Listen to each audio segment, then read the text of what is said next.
Hello teachers. Today I want to tell you about how IT can support you as a teacher.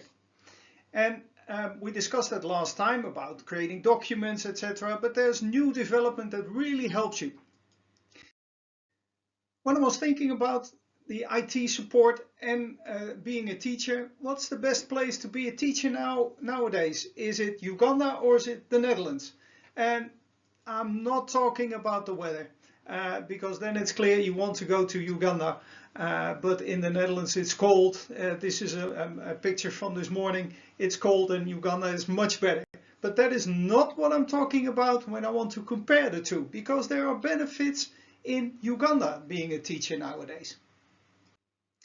I'm talking about the approach within the Netherlands. The good news is in the Netherlands, as a teacher, you are supported by lesson plans and all the people that you see yourself on top.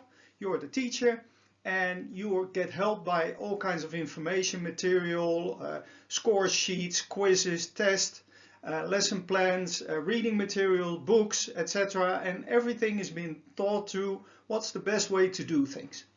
That's the good news. And you see a couple of people that are helping you with that. But there's also another side to the coin. If you look at what a teacher needs to do in the Netherlands, 1 day a week, he's only doing administration. And that's to satisfy all these other people who try to find out if everything is going well, if you're teaching as you're supposed to be, if maybe we need to change some things and maybe we need to put new lesson materials in, so they're all busy. And to keep them busy, you're also busy 1 day a week to make sure that you register everything, because they need information so they can change things. So that's the bad news, because as a teacher you just want to teach. You don't want to spend 1 day of your week just to satisfy other people that can then afterwards tell you what you need to change. I'm putting it black and white, but that is like it's felt with a lot of teachers in the Netherlands. But the good news is we now have something new, because if you look at what we're doing now, we don't need all these people that are helping to create those materials. In Uganda, you don't have all the other people that are looking at you if you behave like they thought you were. But all this information that is prepared is all available for you with an AI buddy. Yeah. We got artificial intelligence, and that means that they know everything that all the specialists know. So they know about what the content it is for every lesson that you need to do, how to build a lesson plan, even how to solve issues with students. All that information is available in a worldwide database that you can just ask questions to, and they can help you do this. So you don't need all these people and the books, etc. It's all available for you. And it's there 7 times 24. So you got the benefit of what the Netherlands has, because all that information is stored in all those databases. But you don't have the problem that you need to report to everybody else who wants to know how you're doing. So you get in control together with your AI buddy. But remember, there's one important thing. He's going to tell everything to everybody. So be aware that everything you use something personal, just think about that it's shared with everybody, because that knowledge is built and they're reusing all the knowledge. So it's very important to understand, don't put any personal information in, because it can be popping up somewhere else. Yeah. So don't make it identifiable to a student, to a particular student. That's just one warning that I'd like to share with you. So let me now just share some examples, and I've made a couple. And what's important is that you make sure that you create a right prompt, yeah, because you need a conversation with an AI agent, and you have to be very specific. But you can reuse these things. So you see here an example that I used. I'm a teacher in Uganda and I am teaching history. So they know who I am, what I'm doing. Yeah. The second thing is I do it to children age 8 to 9, yeah, for example. Because the higher you get, the more complex you can teach things, yeah. So then he will make everything that he's helping you with. He needs to know at what level are you teaching. The second thing is, what do I want to do? So in this example I said, well, I want 3 lessons of 1 hour each, because that's the planning that I have in my mind. And there I want to discuss the period between the beginning of the 20th century till the start of the Second World War. Yeah, just say I got in my lesson ideas. I want to spend three 1 hour lessons on that. So he should help me with that. But there's something he should help. So what should he help me with? I want to have the basic content. So am I forgetting things? Yeah, because I need to know, okay, what was specific at that period. And please put it in a schedule. So I know lesson 1 will be this, and then lesson 2 will do that, and lesson 3 will do that. Fine. But there's one additional thing that I've also added. I want to have some ideas how to make the lesson interactive. I don't want to stand there in front of everybody. I want them to be really engaged. So please help me also with that. So you can see this is a prompt. And if you use it again, you can use a similar thing, maybe the first part, but change, I'm teaching maths. I'm teaching it to children of another age. And I'm not looking for 3 lessons, but I'm looking for 1 lesson specifically. Or I want to have a plan for the whole year. Yeah? How would you do this for the whole year? And then make it as specific as possible. Yeah? So that's the way to do it. Now let me show you what I did with the AI and what the result was.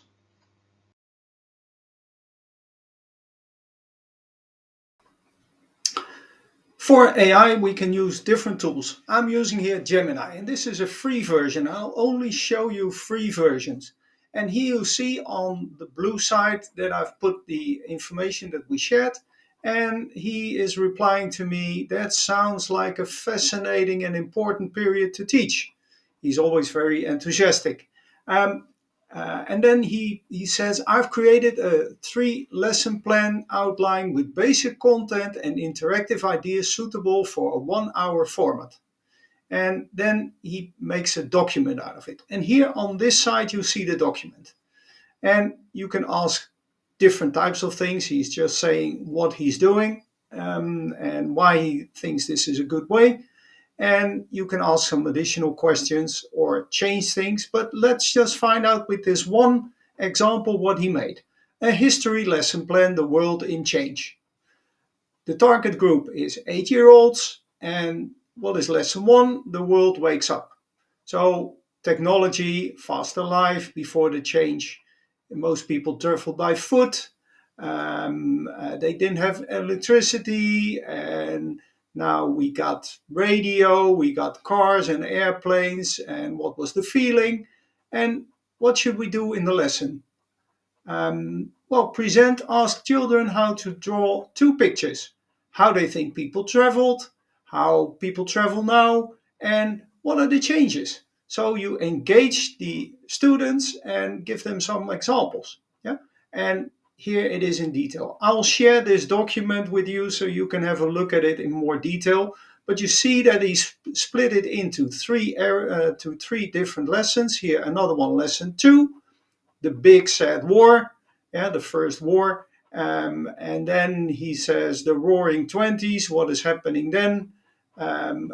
So a lot of things are, the cars were there, the World War changes, jazz and dancing, hard times, World War II starts. So he gives a bit of an idea of, for example, a nice thing, play a short piece of upbeat jazz music and let the children try a simple, silly dance.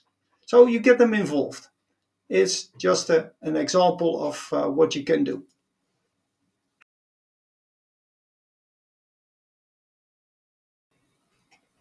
So here you see I'm using something else. This is called Claude.ai. It doesn't matter which tool you're using, also a free one, and I've made a different type of request. So you see here, I'm a teacher in Uganda. I'm teaching mathematics to children with the age of 12. But one of my students was excellent, but he's distracted now. So more something that is wrong with that student. Something is not right. He's scoring low on his test. I've heard there are some issues with his family. So make your request as detailed as you can. And now let's just start and find out what he's telling us. So this is live. So you see, it doesn't take a lot of time. So how to start the conversation? Find a quiet moment. Start with what you've observed. Yeah, not tell that you think there's something wrong in his family. Just listen more than you talk. And what you should do: be patient, acknowledge his feelings, ask open-ended questions, focus on practical help. So you see a couple of tips that could help you while interacting with your students. So it's not only that you can be helped by the lesson material, but also in situations like this. This all can help you. Your buddy, your AI buddy, can help you with this. So did you like those results? I will share the prompt with you. Yeah, so you can reuse it. You can just play around with it, and you see it's all over the place. So not only about content, but also helping students or whatever. It can help you. Yeah, just make sure that your AI buddy is there to help you. So you can use different models, and I've only selected models that are free. So there are limitations. Maybe you can ask just a couple of questions every day. So try to do that, and because if you do that every day, you're sufficient. Yeah, and you can use different models. So maybe start with one, and then if it's finalized and you don't have any credit for that day or for that week, you pick another one and you start another conversation on another part that you want to discover. So I will use that and I will share that in the mail that I will send with this video. And I want you now to create something useful. Yeah, create a lesson plan, create an exercise, maybe some help with an issue with your students, so you can start playing with this.